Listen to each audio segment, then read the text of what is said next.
Assalamualaikum warahmatullahi wabarakatuh. Perkenalkan, kami dari kelompok 8 akan mempresentasikan tugas besar dari mata kuliah algoritma dan pemrograman, yang dimana dosen pengampunya yaitu Ibu Wirdayanti Eskom Mkom.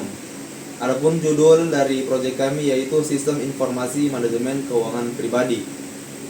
Kemudian kami beranggotakan 4 mahasiswa, yang dimana pertama ada Rangga Ferdi Kurniawan dengan akhiran NIM 032, Saiful dengan akhiran NIM 026, Aditya Eka Kumara dengan akhiran NIM 019, dan saya sendiri Muhammad Abi Ramadan dengan akhiran NIM 001. Untuk selanjutnya akan dilanjutkan oleh teman saya yaitu Aditya Eka Kumara. Baik, langsung saja kita masuk ke bab pertama, yaitu pendahuluan latar belakang.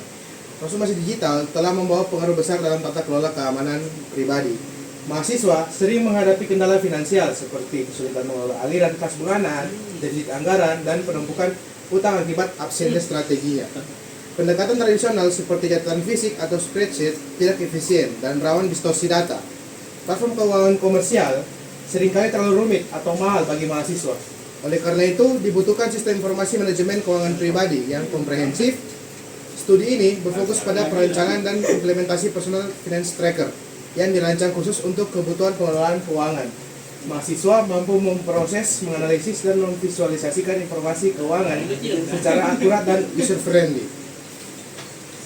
Lanjut ke rumusan masalah dan tujuannya. Untuk rumusan masalah, yang pertama itu adalah merancang sistem pencatat pemasukan dan pengeluaran. Yang kedua, mengkategorikan transaksi untuk analisis. Keempat, menampilkan laporan keuangan dan visualisasi data. Yang kelima, merancang sistem peringatan budget berlebih.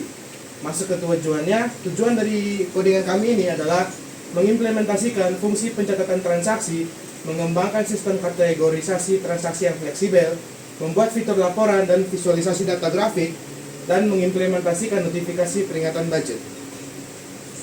Masuk ke bab 2, yaitu perancangannya. Analisis permasalahannya yaitu pencatatan tidak teratur. Sebagai mahasiswa yang sering mengandalkan ingatannya, menyebabkan banyak transaksi minor atau luput dan pembengkakan pengeluaran, minimnya arsip, menyulitkan pelacakan arus kas.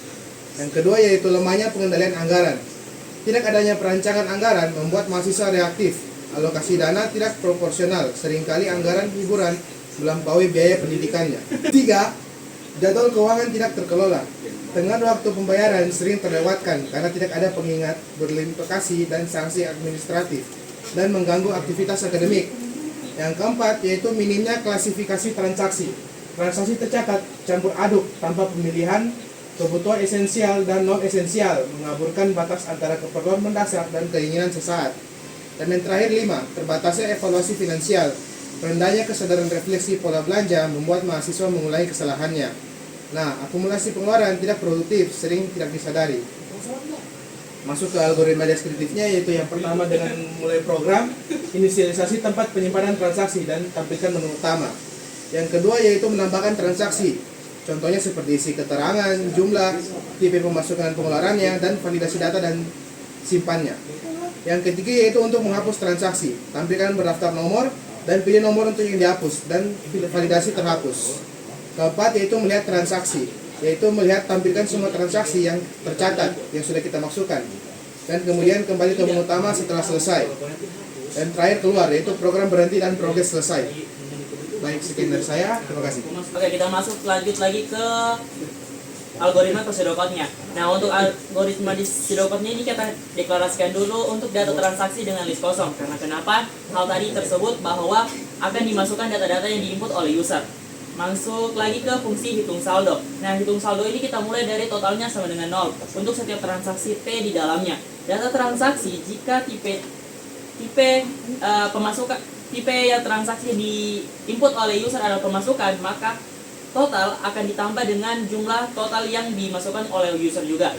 Nah, sedangkan kalau selain dari kondisi yang di awal, maka total akan dikurangi dari jumlah transaksi yang diinput oleh user, dan kembali lagi ke menu awal.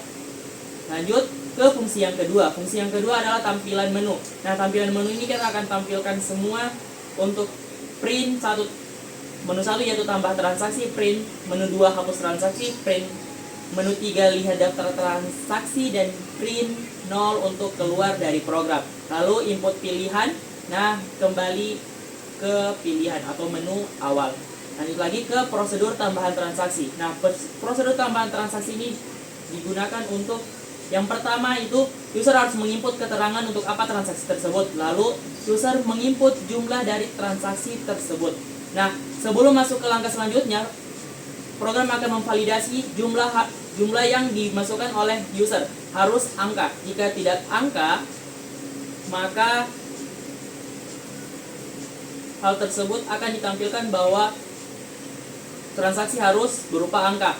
Lalu setelah menginput keterangan dan jumlah transaksi, maka harus masuk lagi menginput tipe-nya, apakah pemasukan atau pengeluaran. Jika tipe pemasukan, maka akan diinput bahwa transaksi tersebut adalah pemasukan. Sedangkan jika tipe pengeluaran atau pilihan 2, maka akan dimasukkan adalah bagian transaksi pengeluaran.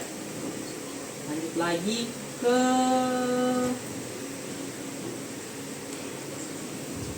prosedur hapus transaksi. Nah, jika data transaksi kosong atau belum ada data yang diinput, maka akan terprint tidak ada data di dalamnya. Maka kembali lagi ke menu tampilan awal atau daftar transaksi. Nah, jika variabel tersebut terdapat data yang telah diinput oleh user, maka akan ditampilkan di dalam variabel transaksi tadi.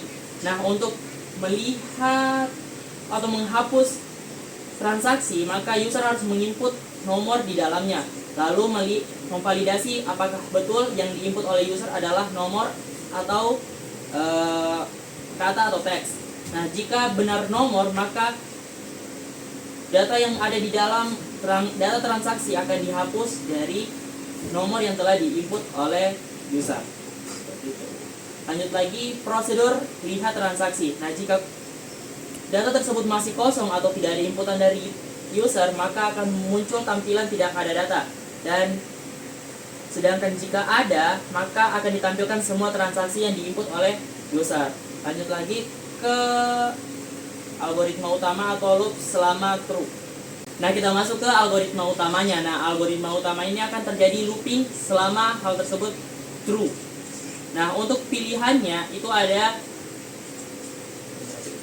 4 pilihan. Jika if pilihan 1, maka akan masuk ke fungsi tambahan transaksi. Lalu jika user menginput pilihan 2, maka masuk ke fungsi hapus transaksi. Dan jika user menginput angka 3, maka masuk ke fungsi lihat transaksi. Dan jika user menginput 0, maka program akan berakhir. Dan selain dari inputan 1, 2, 3, dan 0, maka akan di-print pilihan salah dan program pun selesai. Oke, kita masuk ke algoritma flowchart-nya. Nah, untuk algoritma flowchart ini kita masuk dulu ke terminalnya. Untuk memulai program, maka kita inisialisasikan data transaksi dengan list kosong. Karena kenapa? Akan diisi dengan data-data yang akan diinput oleh usernya. Nah, kita di sini menyediakan ada 4 menu pada tampilan menu yang akan diinput oleh user. Nah, untuk menu yang pertama itu tambah transaksi, menu kedua hapus transaksi, menu ketiga lihat transaksi, dan yang terakhir adalah keluar. Dan adapun jika user memilih dia di luar antara pilihan yang ada, maka akan keluar pesan, yaitu tampilan pesan pilihan salah atau error. Nah, masuk lagi ke menu yang pertama. Menu yang pertama itu masukkan keterangan transaksi, yaitu di mana user akan memasukkan kebutuhan atau untuk apa uang transaksi itu akan dilaksanakan. Nah, masuk ke jumlah transaksi. Jumlah transaksi ini akan diinput lagi ke dalam validasi jumlah, dan validasi jumlah ini akan kita lihat apakah dalam bentuk angka atau tidak. Jika tidak dalam bentuk angka, maka akan tampilannya pesan error atau jumlah harus angka. Dan sedangkan kalau untuk pilihan tersebut telah angka, maka akan diberikan lagi pilihan, yaitu pilihan pemasukan atau pengeluaran dari transaksi tersebut.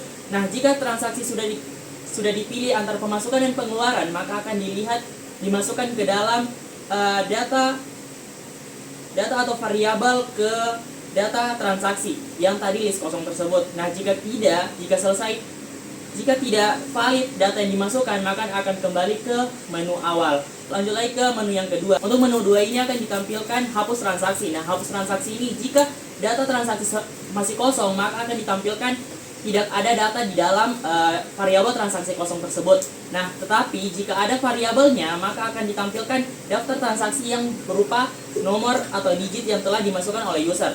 Nah, masukkan nomor transaksi untuk yang dihapus, maka setiap data transaksi yang dimasukkan maka akan berbentuk urutan nomor. Maka jika ingin dihapus, maka kita harus melihat dulu nomor berapa yang ingin dihapus. Nah, jika tidak valid nomor yang dimasukkan atau tidak ada nomor yang dimasukkan tidak benar, maka akan tampilannya pesan error nomor tidak valid. Nah, sedangkan jika nomor tersebut valid, maka data yang ada di dalam variabel data transaksi akan dihapus dan akan kembali ulang lagi ke menu awal.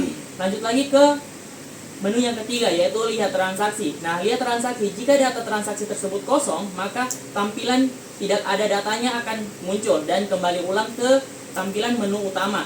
Nah, ketika data tersebut sudah terisi, maka akan kita ditampilkan semua transaksi lengkap beserta keterangan-keterangan yang telah di-list oleh pengunjung. Seperti itu.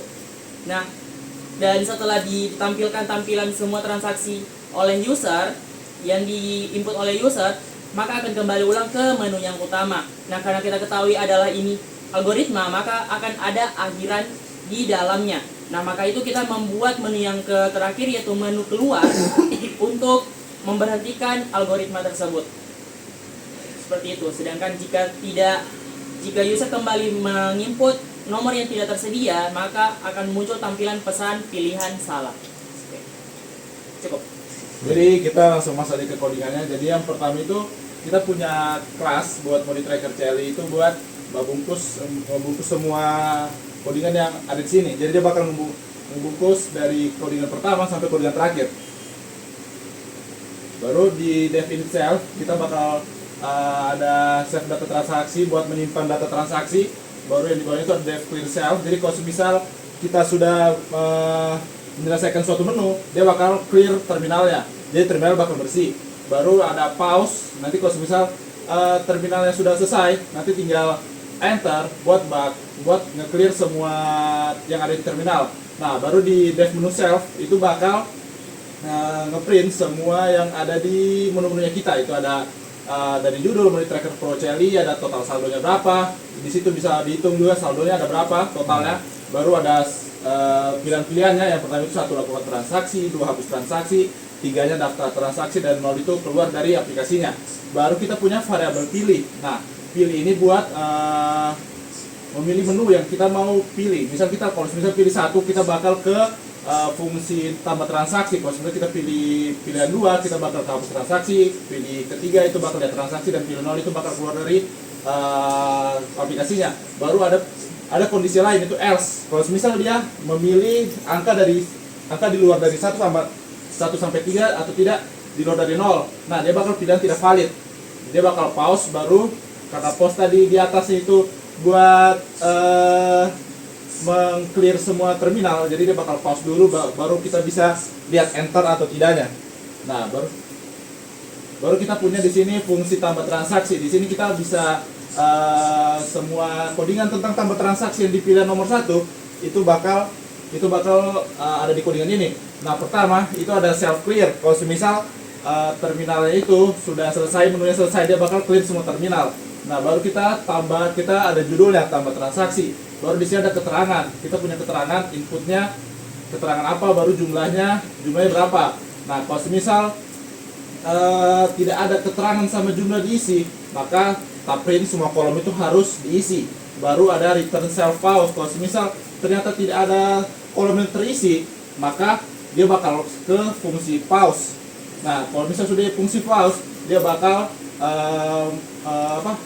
ada print ketuk enter untuk melanjutkan. Dia bakal mempause di terminal. Baru kalau misal dia tidak ternyata yang di input itu tidak digit, itu ternyata ada huruf. Nah, kita bakal print jumlahnya itu harus angka, baru kita pause lagi. Nah, kita di sini bakal masukkan variabel lagi, itu jumlah itu buat menghitung jumlah. Baru kita bakal print lagi untuk sub menu selanjutnya, untuk dari tambah pemasukan tadi. Nah, kita bakal ada dua tipe, itu pemasukan sama pengeluaran. Nah, di sini kita bisa disuruh pilih, user itu bakal disuruh pilih tipe mana yang mau dimasukkan ke jumlahnya tadi, itu mau pemasukan atau pengeluaran. Nah, baru kalau misal dia tipenya pemasukan, dia bakal tipe pilihnya itu 1 bukan 2. Kalau misal di luar dari 1 itu bakal pengeluaran. Nah, jadi kita bakal tambah lagi dia di append. Jadi append ini fungsi buat menambahkan data ke paling terakhir, datanya di akhir. Nah, kita bakal kasih masuk keterangan-keterangannya apa, jumlahnya berapa, baru tipenya tipe apa. Nah, baru kita bakal print, kalau misal berhasil, transaksinya bakal berhasil ditambahkan. Baru yang kedua, itu ada hapus transaksi. Hapus transaksi, pertama kita bakal clear dulu terminalnya, baru kita print lagi judulnya hapus transaksi. Baru kalau misal dia tidak ada di data transaksi, maka belum ada data transaksi. Kita pause, baru ketuk enter untuk melanjutkan. Baru di sini kita bakal lihat, lihat transaksi itu clear atau tidak. Kalau sudah clear, berarti kita lanjut ke bagian try. Nah, try ini artinya kita coba dulu yang ini. Kalau misal ini true, kita bakal lanjut ke kondisi selanjutnya. Nah, di sini indeks, ya indeks ini indeks. Jadi kalau misal kita masukkan dulu nomor yang ingin dihapus. Kalau misal nomor, kan kita mulai dari indeks. Indeks itu dari 0, 1, 2, 3. Kalau misal kita masukkan data 1, kita tidak mungkin menghapus data yang paling pertama. Jadi kita harus hapus indeks yang ke 0. Jadi kita butuh indeks ini. Jadi kalau misal pertama kita kasih kondisi dulu.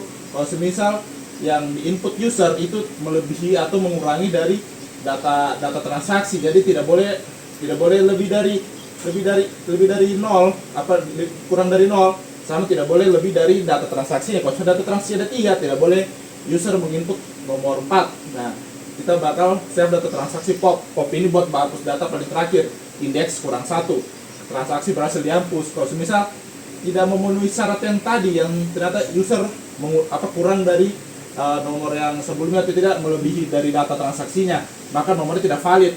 Jadi di sini juga ada tadi yang paling pertama, itu kalau misal dia tidak inputnya tidak angka, dia bakal di sini input harus angka. Baru di sini bakal pause. Kalau sudah pause, berarti user bakal tinggal klik enter buat melanjutkan ke menu selanjutnya. Baru di sini ada nomor 3, itu fungsi lihat transaksi. Jadi pertama kita bakal dapat print judul daftar transaksi. Kalau misal data transaksi tidak ada datanya, maka belum ada data transaksi. Jadi terminal bakal kasih tahu kalau misal pause dulu, baru kita lanjutkan ke menu selanjutnya. Nah, di sini kita punya I sama T. Nah, I sama T itu buat membuat variabel baru, variabel sementara buat data transaksi ini. Jadi kita bakal mulai datanya itu dari 1.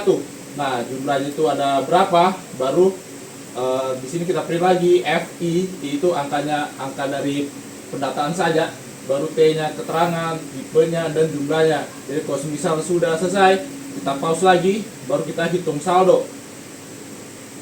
Nah, hitung saldo, kita bakal totalin pakai sum. Sum ini sum itu fungsi buat mentotalkan semua jumlah data yang ada di codingan ini. Jadi berapa data semuanya yang ada di saldo-saldo mereka itu bakal ditotalkan di sum. Nah, jadi kita totalkan semua.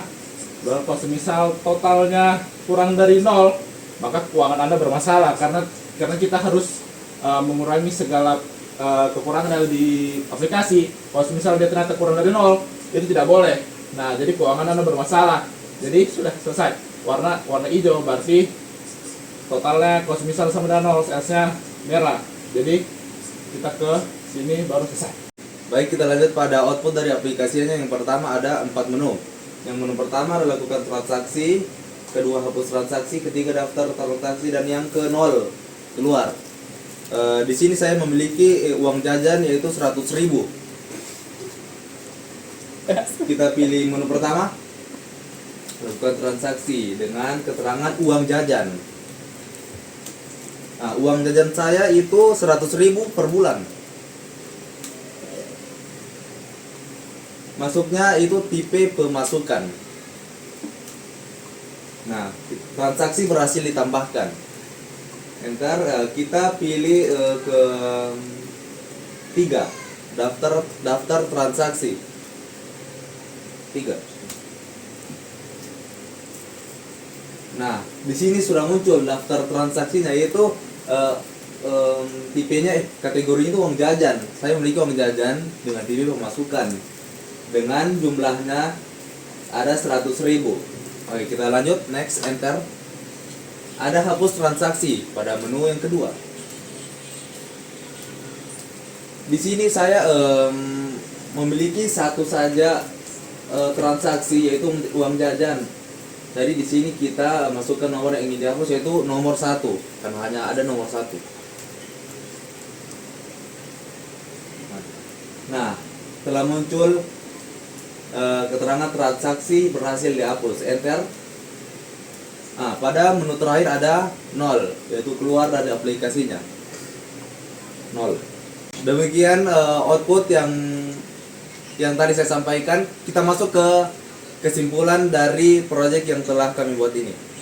Baik, kesimpulan yang dapat kita ambil dari proyek dari aplikasi yang kami buat, yaitu sistem personal finance tracker ini berhasil mengatasi masalah umum pengelolaan keuangan mahasiswa seperti pencatatan tidak konsisten, lemahnya pengendalian anggaran, dan kurangnya evaluasi belanja.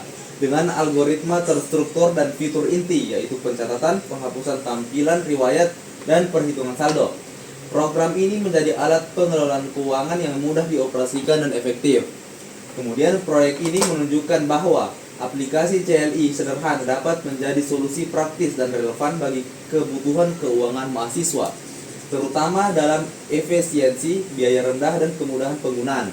Program ini memiliki potensi untuk dikembangkan lebih jauh dengan penambahan grafik, pengingat pembayaran, atau kategori yang lebih cerdas. Baik, demikian presentasi dari kami, ya, dari kelompok 3. Mohon maaf jika ada kesalahan kata. Wassalamualaikum warahmatullahi wabarakatuh.